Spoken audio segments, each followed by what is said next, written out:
What's up, everybody? Welcome to Podcast Now. I'm Alex. In this video, I want to talk about Ori and the Will of the Wisps. Now, this is not necessarily a preview, although I am going to be talking about this game in a preview-like manner, but I more or less want to gush about this game. That's pretty much what this video is about.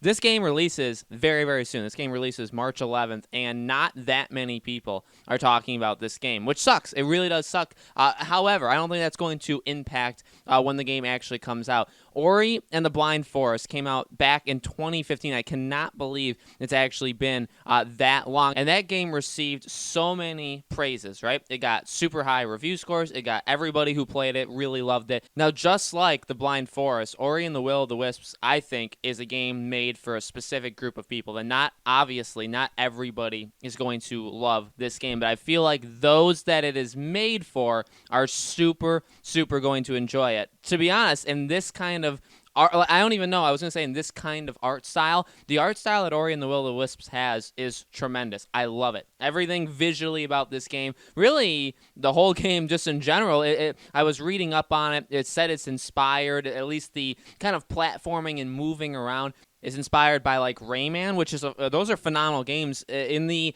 more or less in the way of traversal and in movement. And then also it's even going to have the Metroidvania kind of way of that you're going to have to go backwards at times, right? That new pathways that were previously inaccessible to you. When you get the ability to be able to go through them, you have to kind of like retrace your steps and you'll be able to explore new areas. But this game, to me, it seems like a game that is going to be much, much bigger than the Blind Forest ever could have imagined it was going to be. However, it seems like the developers are very, very picky, that, you know, they put a ton of work in. They really, really care about the product. But this game has been in the works for a very, very long time. I guess it doesn't have to mean it's going to be a super long game. And I haven't seen anywhere on the internet of how long this game is going to end up being, but I would imagine at least like 3, 4, 5 hours. And this could be something that you're saying, well, Alex, you cover a lot of PlayStation's stuff. It's like, hey, you know what? I want to give credit where credit is due to a lot of the games. I like covering just games in general. I love just talking about games. And yeah, I mean, this is a game for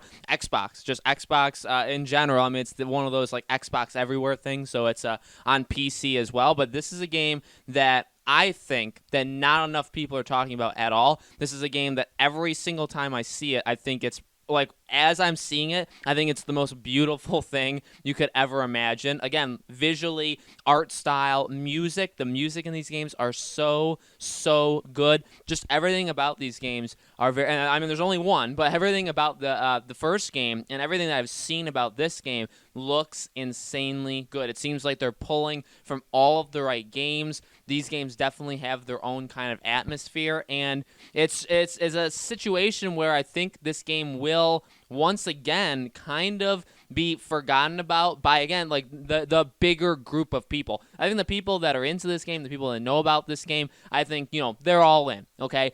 But, however, when this game releases, just a few days later, there's Neo 2 on the PS4, so there's PlayStation exclusive. A week and a half later, 2 weeks later, we have Doom Eternal and Animal Crossing. So you have that big shooter, you have your Nintendo Switch exclusive, so I just feel like Will of the Wisps, especially, again, because it is, I mean, I would call it an indie game. It's still, I would say, an indie game, although Moon Studios is, you know, under Microsoft now. I don't really think that matters. Microsoft still, I don't think, has done the best job in the world at pushing this game out. However, again, I don't think this game has necessarily the appeal to get like tons and tons of people into this game. It's just not that kind of game. Again, I mean, you could argue a game like Neo 2, a game like Doom Eternal. Those are also games for a specific group of people. I just think a bigger group of people. So I'm honestly hoping to make this video and for you guys to see it, to kind of raise awareness in a way, in a different kind of way, obviously, for a game like this, because I do feel like this game has so much potential. I was such a fan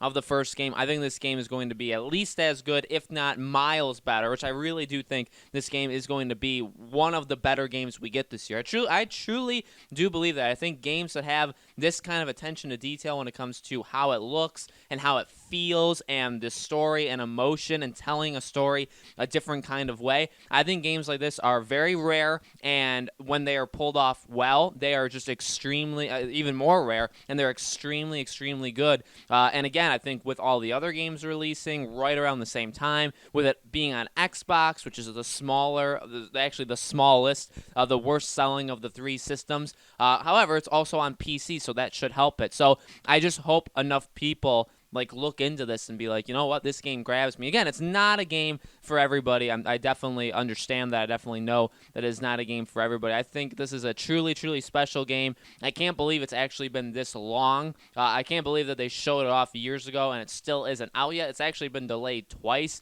But, I think in this kind of situation, it was all for the good of the game. That, again, it seems like from everything that I'm seeing, the developers are very detail-oriented, where they're just going to really put all of their attention to this game. And if it takes longer than it probably should, they're still going to do it. So I'm very, very excited for this game. But guys, let me know in the comments below, what do you think? Let me know if you want to see me cover this game. This is definitely a game I would want to cover on this channel, or even my second channel I could do it. So let me know in the comments below if you guys would be interested in that, and I'll definitely make videos about this game when it releases in just, like a week and a half at this point. So very, very close. Let me know if you guys want to see that, and let me know anything you guys want to talk about in regards to Ori. Make sure you guys are subscribed to this YouTube channel podcast now. Have the bell icon rung so you guys know when these videos go up, and thank you so much for watching. I greatly appreciate it, and I hope to see you all on the next video.